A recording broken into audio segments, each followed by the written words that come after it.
All right, we are go for launch. Good evening and welcome to the May 15th, 2023 special meeting of the Henrietta Town Board. I'd like to call the meeting to order. Please call the roll.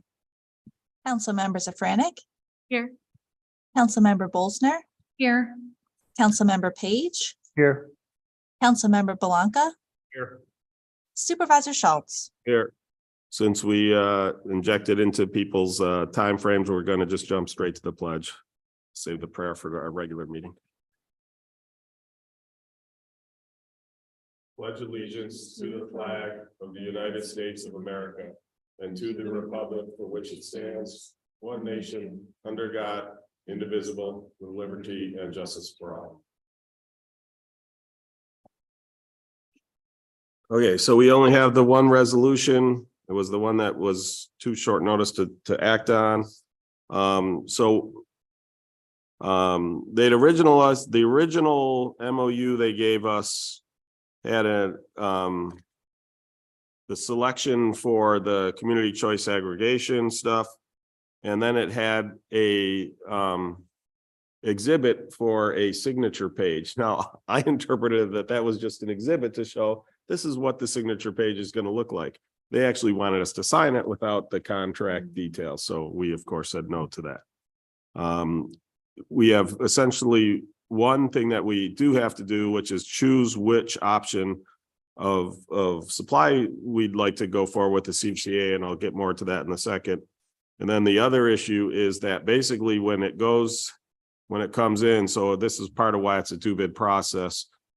There's a bunch of different communities who are looking at the different options, and depending on what everybody picks, they then go back and say, well, here's the number, and they'll come in with the price. Now, it may go multiple, it can go up to 30 days, but basically there's a price.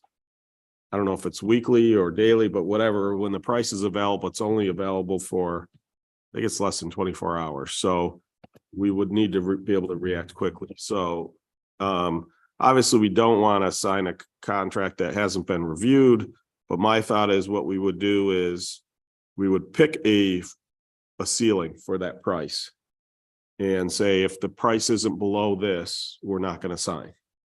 If the price is below it, I'd be authorized to sign. At this meantime, what we would do is we would take the contract, and it doesn't matter if the final pricing is in that, we'd have that reviewed by council to make sure there aren't anything objectionable in it. If there is anything objectionable in it, then it would be thrown out, and we would essentially we'd basically miss this one and have to do a future community choice aggregation. But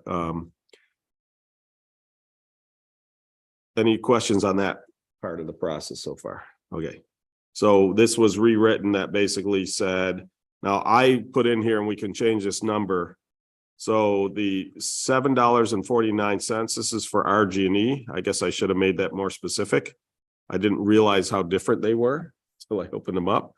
The RG&E, the 12-month rolling average is 7.49 cents per kilowatt hour. In 2023, it's been at 7.2. But again, some of that, there was a decline because of the mild winter. They don't know how long that's last. If you look at the trend in the market, and I don't know if Becky's got this same one, but this is basically what if you look, this is what the rates are doing. Yeah. So the trend is generally up, right?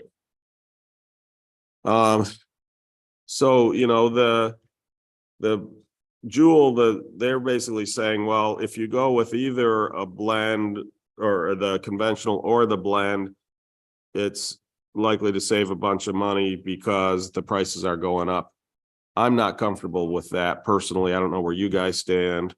I would rather put the floor at what that 12-month rolling average is, and then any growth in the market essentially represents savings to us, or not to us, to our Is that in the conventional side or the? So I would put that, so on the conventional side, No, what you just said. right? So I'm just saying, in terms of regardless of what we choose, I don't feel comfortable having it be a higher price. Right. Now, if it was opt-in only, that would be one thing.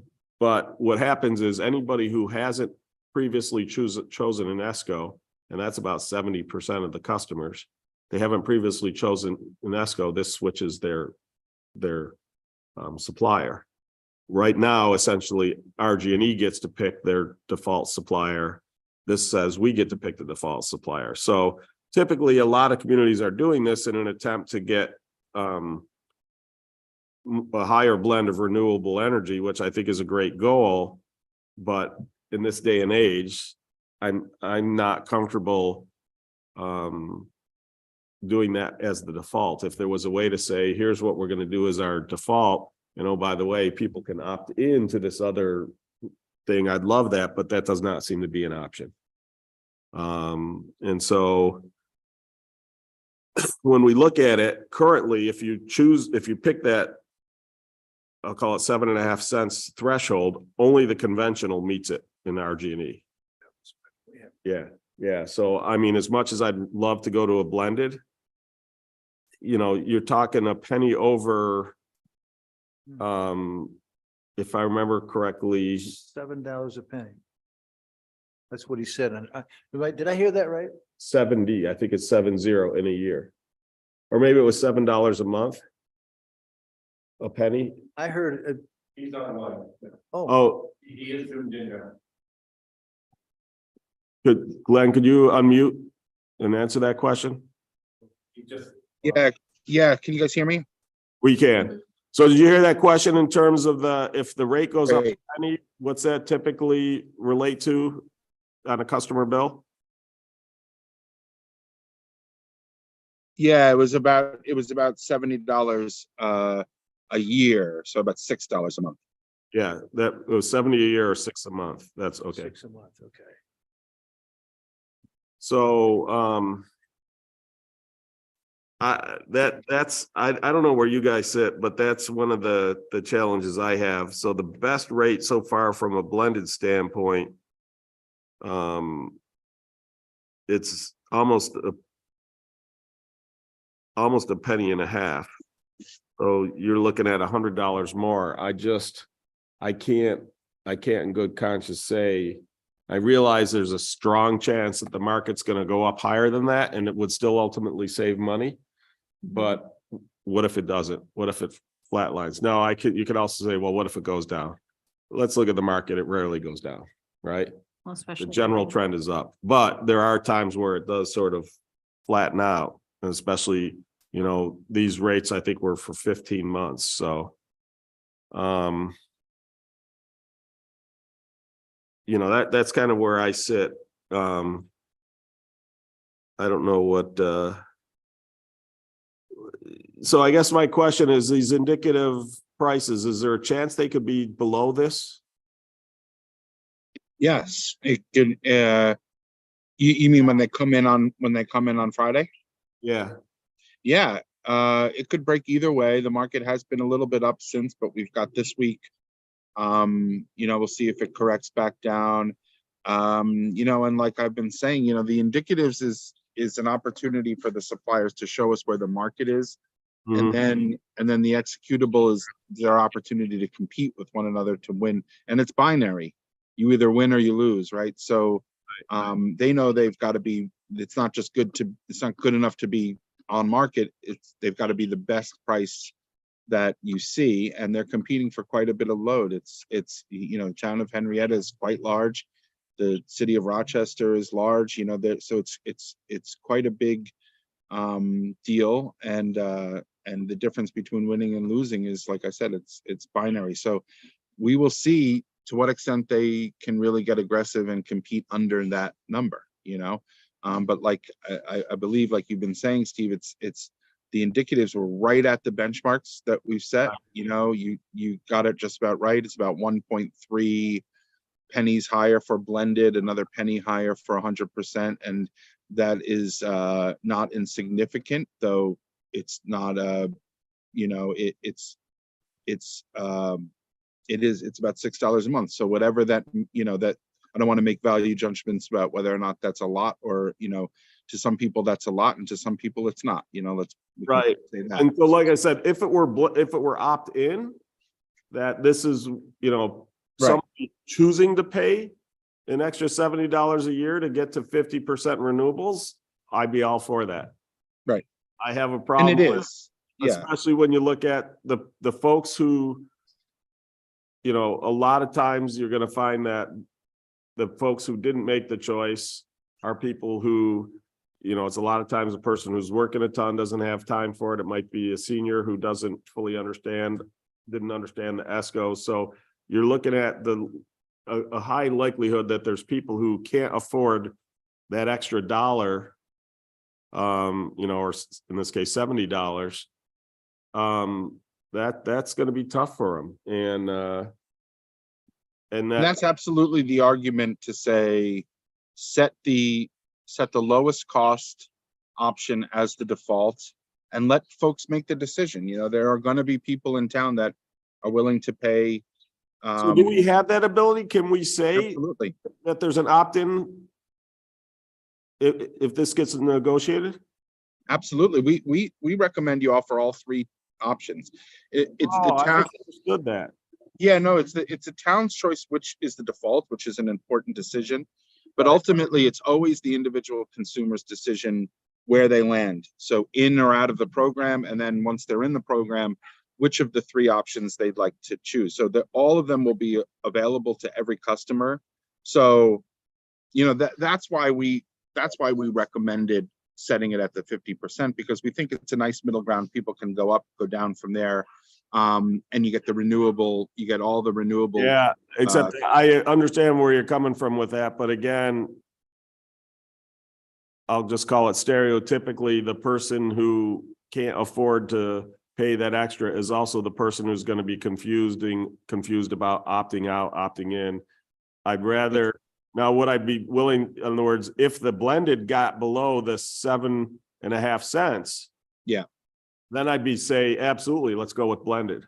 Yeah, But that's highly unlikely given where we are, but I see you know what I mean? Just the fact of the matter of where we are with the market, it's highly unlikely, but the logic is certainly, it's certainly sound. I think, what we do have is a very good chance of getting the conventional underneath that. And if you set that as the default, I don't want to say you can't go wrong, because the market could always do crazy things. We could have another COVID, but it is to say, look, we set it at the most affordable rate. Folks can go up from there. They can go out if they don't feel like they're getting the best deal, but at least you've given them a landing spot that is going to give them the best chance of saving money. I like that. I like that a lot better. That makes me feel a lot better. Is there a chance that the blended could go under 8 cents? I mean, No, we're about a penny away from, it's kind of high eights where we saw indicatives. It's like 8.85, the benchmark is right there, 8.84. So I think you'll see, at best, you'd see 8.7 something, 8.6 something if you get a really good week, and you get good competition. You don't really see that type of swing in a short period of time, unless Putin pulled out tomorrow, and I mean that only I don't mean to be flippant about that, but it would take some event like that would really move markets drastically to move that much in like a week.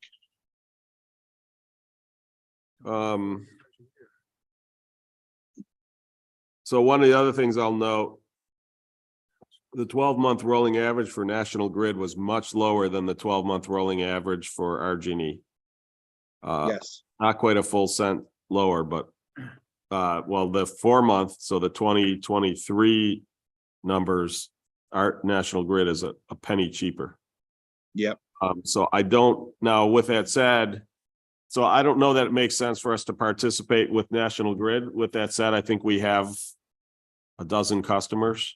I put it this way: we had what, Craig, 7 streetlights, or it's a handful of homes, like 1 to 2 dozen tops. So I don't know that we have much buying power for National Grid anyway. Now I realize So are there folks, I assume National Grid is more to the south of us. Are there a bunch of folks participating? Yeah, town of Rush, town of Richmond, town of Kendall, village of Lima, and village of Brockport are all National Grid. There are other National Grid communities in the bid, but they're the National Grid communities that are in your same pricing zone. It's Right. actually this, you're obviously in the same pricing zone, both in RG&E and National Grid. It's called Zone B. The reason why National Grid prices are lower than RG&E prices is largely has to do with the way different utilities do their buying. So National Grid has done some smart buying, it seems, over the last, year or so. Their rates have been a little bit lower. RG&E, a little bit higher. So, but they're in the same pricing zone, and so there is a good group in Zone B that from National Grid. It doesn't mean that we're going to get all the way there on price, but we're forcing the competition, but the market can only bend so much for us. Yeah. So would it be an issue if we didn't participate in the National Grid one? No. Okay. No. Go ahead. Could I ask a question Sure. just to make sure that I have this? So when you talk about the default, we could select the conventional as being the default, correct? That's correct. And Yep. and then you're saying that our Henrietta residents, if they wish, could pick the 50%? Precisely. Yep. And- Or the 100%. Yep. There's no penalty whatsoever for offering. We don't recommend offering more than 3 just because it gets confusing. But we really like this sort of like conventional, which is kind of the minimum renewable content, 50% right there in the middle, and then 100% max out, and let folks make their own decision. But the town's selection of which is the default is a critical one, because most people, as you might imagine, will If I stick remember with the correctly, it's default. about 70%. I don't know if that's true for the At Henrietta. least.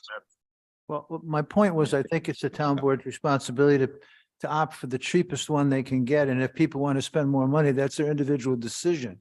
I mean, just to Right. go from conventional to blended is $140 a year. Well, and the other good news is that for all 3 of them, whether it's conventional, blended, or renewable, the 15-month is the lowest. So in other words, the 15-month conventional is the lowest of the conventionals, the 15-month blended is the lowest of the blendeds, and the 15-month renewable is the lowest of the renewables. So can I assume that 15 months, that the rate stays the same? I didn't hear that. Correct. It's fixed for 15 months, and that's where we then make savings, right? Saving them. Brainer. Exactly. It seems to me. And it's really not a hard decision. I don't think it's sort of common sense. Does that make sense to everybody? So we will specify, right, we're gonna specify the 15-month conventional, Is a default. and I'm gonna cross out each of the 2 for, so let's see,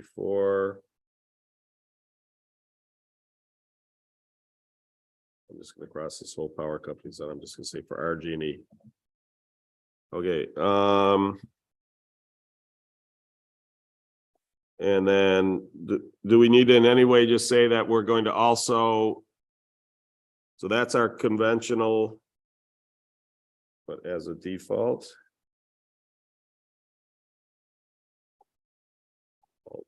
Selection.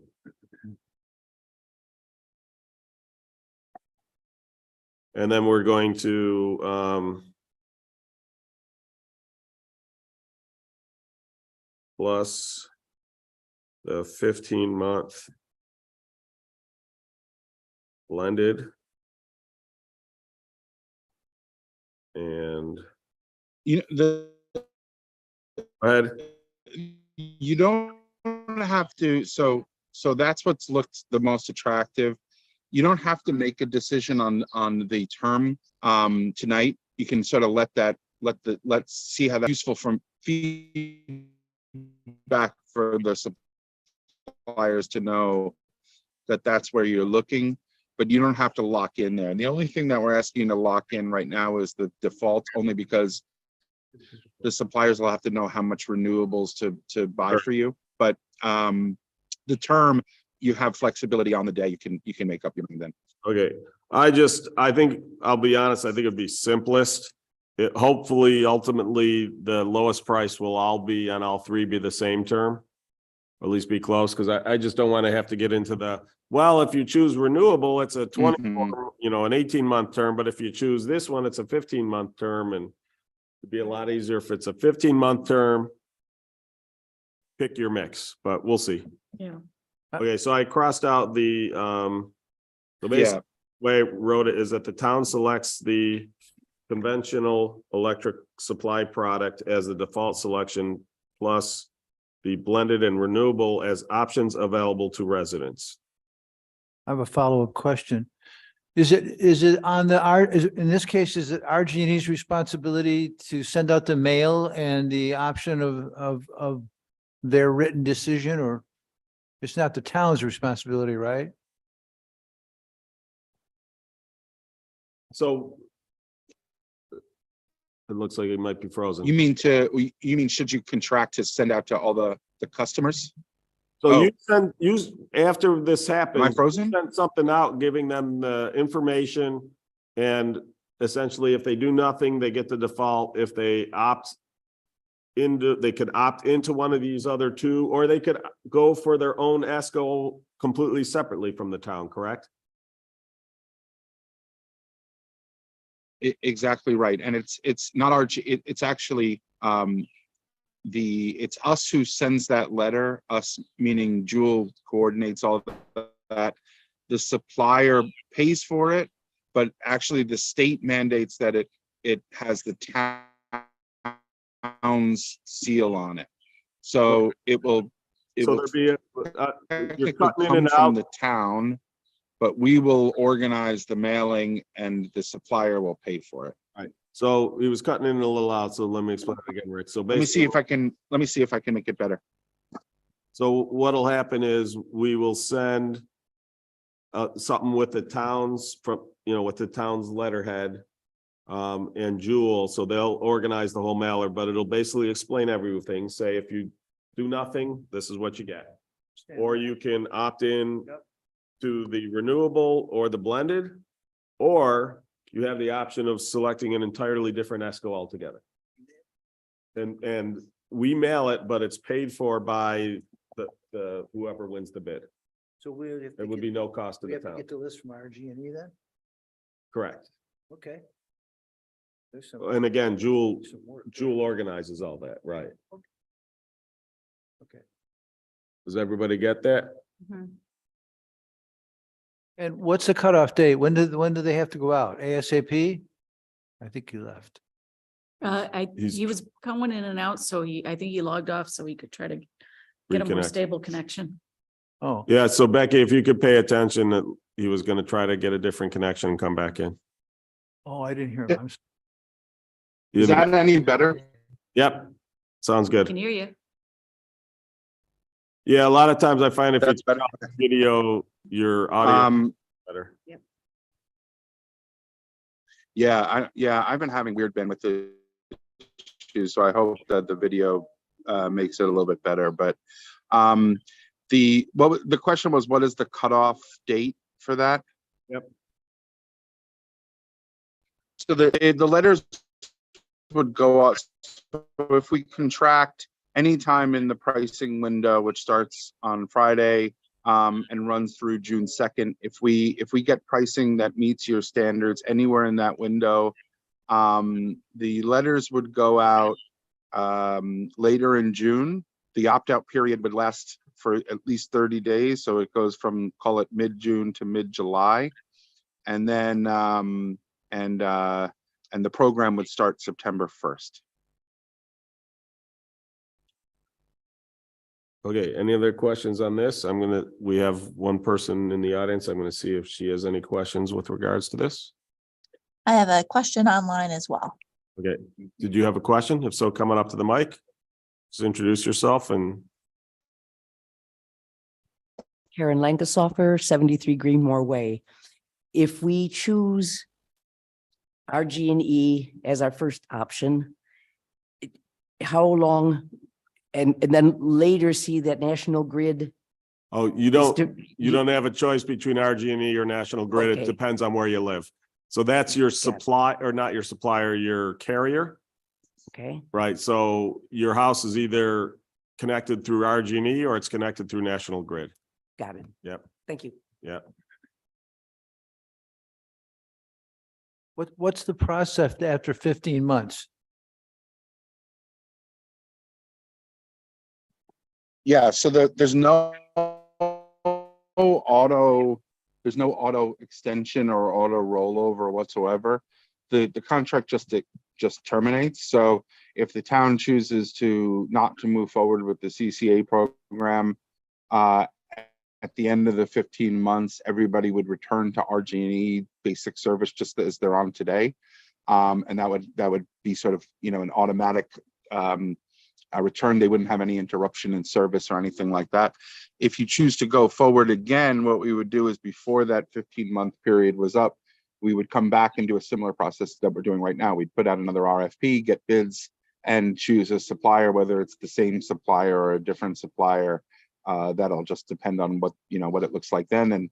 And in a perfect world, what you'd have is a contract that starts right as the other one is ending, and customers would just seamlessly move from one to the next. And they would have the same opportunity that they have this time, which is they would get a letter in the mail telling them what the options are, what the prices are, and how they could opt out if they choose to.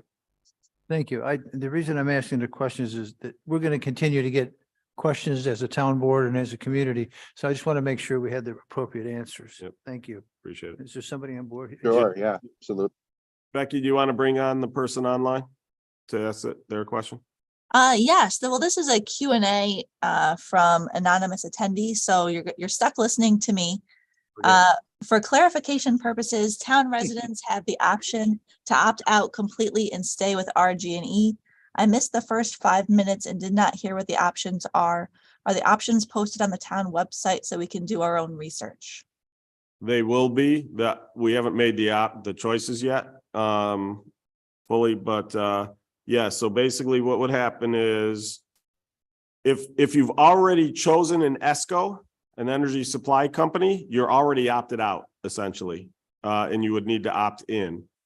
If you've not made any choice of ESCO and then basically, you would be part of that default. If you did nothing, you would get the new one, which is again, why we want it to be cheaper than the 12-month rolling average.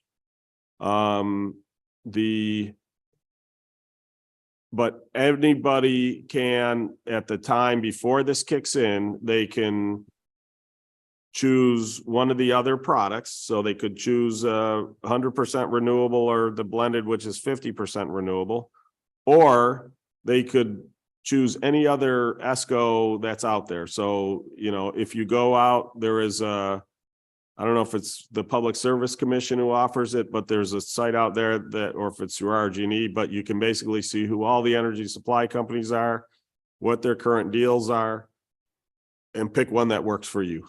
That's all. And that's really, that's exactly right. And I just would like to add to that you have all of those options at any point. So it's not just as the program is launching, you have all those options at any point to opt in, opt out, come in and out. You have those options free, no penalty, no exit fee, no anything like that for the duration of the contract. So if it's a 15-month term, you could opt out at the start, decide later to opt in, or vice versa, and you know, you can move freely in and out of the program, as well as between offerings. So ours have no penalty. Do we know if all ESCOs, is that a requirement from the PSC that all ESCOs have no penalty for? I just. No, there's exit fees in many. Yeah, that's what I just wanted to, I thought that was the case. I just wanted to be clear that what we're negotiating would not have an exit penalty. But be careful, read, if you're hunting for your own ESCO, read the contract, because some of them may introduce, you know, that I can't sign up for a month and then switch next month and then come back the month after that, you know, so. which is why a lot of people don't look at the ESCOs because they don't understand contracts and they don't want to get caught by something like that. So. But again, the ones we're negotiating, or I should be more accurate, the ones Jewel is negotiating on our behalf don't have those penalties. Oh, so Lisa was on a time frame. I was just wondering. We're still good. Oh, you're all right? Okay. Yeah, we're still good. Okay.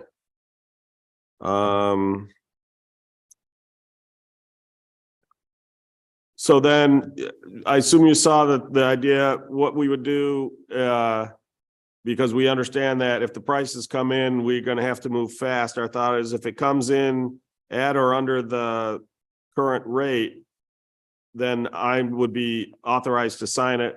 Do we have does each company have their own contract? Or is it a Jewel? One of them. It's the Jewel contract but the, one of them has made some suggested red lines. And the others, I think, have left it alone. If there are any changes to the contract that you already have, they would be very minor and we would review them with you before we signed anything. We talked to one of the suppliers today. We'll talk to the other one tomorrow. So we should have by sort of midday or end of day tomorrow, any changes that you and council should look at. And it's, of course, your right to reject those changes. But we'll present to you any changes that we think are reasonable. Okay, yeah, so if you could get me those, so that way I can get them to our council just to make sure. So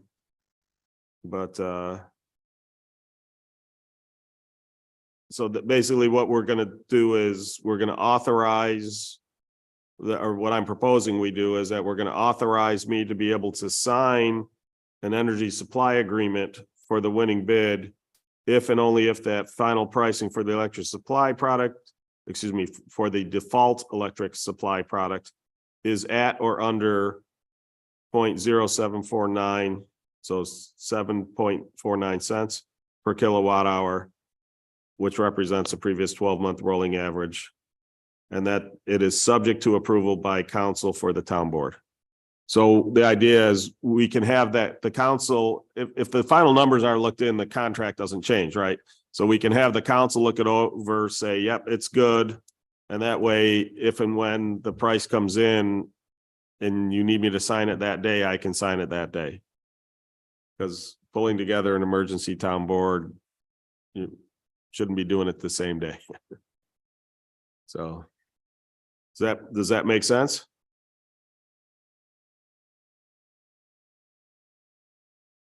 I think you fell off again. I can't tell. It makes perfect sense to me. Absolutely. Yeah. Sounds good. Okay. So I've got the updated written and read the summary. I'm gonna just. I'm sorry, I have one additional question from anonymous attendee, if you have a moment. Sure. Will we need to pay a delivery charge to the energy supply companies that you are negotiating with as well as RG&E? No, just to RG&E. So it's the same, the delivery charge is unaffected. It's the same, you still get one bill from RG&E. The supply charge that would usually be on there is replaced by the CCA suppliers supply charges. The delivery charge is precisely the same. It's still to RG&E. You're paying RG&E to maintain the poles and wires. And that doesn't change with CCA. So it's still the same rate to the same entity, which is RG&E. I will note that irrespective of whether we do the CCA or not, and so this would be the same whether we did the CCA or whether we didn't do the CCA, RG&E has applied to the Public Service Commission for an increase in their charges, their delivery charges. I don't know whether it's going to be granted or not. That's a Public Service Commission thing, but just so somebody doesn't get their bill in 6 months and say, wait a minute, you said it wasn't going to change. Whether we do the CCA doesn't change that. But if RG&E gets approval from the Public Service Commission, their delivery charge will go up. Again, regardless of whether you're on the CCA or not. That's it. It's two separate things. If you look at your bill, there's two different portions to the bill. One is supply, one is delivery. And they're independent. RG&E, again, if you live in an RG&E territory, your delivery is RG&E. If you live at the very southern end of town, then your delivery is National Grid. The energy supply company you can pick from anywhere. So the idea is you have all these energy supply companies, they put the energy on the grid, it gets delivered to your house, comes off the grid there, so that's something that changed. I don't know when that was, a couple decades ago. Yeah, when they went to the ESCOs. Yeah, exactly. 20 years ago. Yeah. Okay, any other questions? Okay, so I'm just gonna read the therefores, because the whereases don't clause, so. Fellow board members, I have resolution 11-191, 2023 to authorize the supervisor to sign the memorandum of understanding selecting electric supply product for community choice aggregation with the following clauses. Therefore, be it resolved that the town of Henrietta selects the conventional electric supply product as the default selection, plus the blended and renewable as options available to residents, and authorizes the town supervisor to sign the memorandum of understanding to indicate that selection for RG&E. Be it further resolved that the town supervisor is authorized to sign an energy supply agreement for the winning bid if and only if the final pricing for the default electric supply product is at or under 7.49 cents per kilowatt hour, which represents the previous 12-month rolling average. And that is subject to approval by council for the town board. Second. Any further discussion? So again, if you'll notice, we are not making a selection for National Grid at this time. Okay. It just their pricing is too tough to beat. And at this time, we're only making a selection as to conventional or renewable. Correct, not the rate. The rate we'll make as the final number comes in. But Great. again, if I had to make the decision today, it would be the 15-month product, but Mhm. we'll see where that comes in. Okay. Any other questions? Then hearing none, please call the roll. Councilmember Safranik, Aye. Councilmember Bolsner, Aye. Councilmember Page, Aye. Councilmember Belanca, Aye. Supervisor Schultz. Aye. Well, thank you very much, and thank you for answering all our questions, Glenn. I'm so glad to hear that we can offer the options. Yeah. That'll make Pat a lot happier. Yeah, it's my pleasure, and I'm sorry I had connection issues. I apologize for that, but But it wasn't too bad. It was just a couple, you sounded a little like Max Headroom. I probably, I'm old enough to know that reference, so I will take that. But yeah, thanks everybody. Have a great night. thank you, Thank you you. too. Can I get a motion to adjourn? So moved. Second.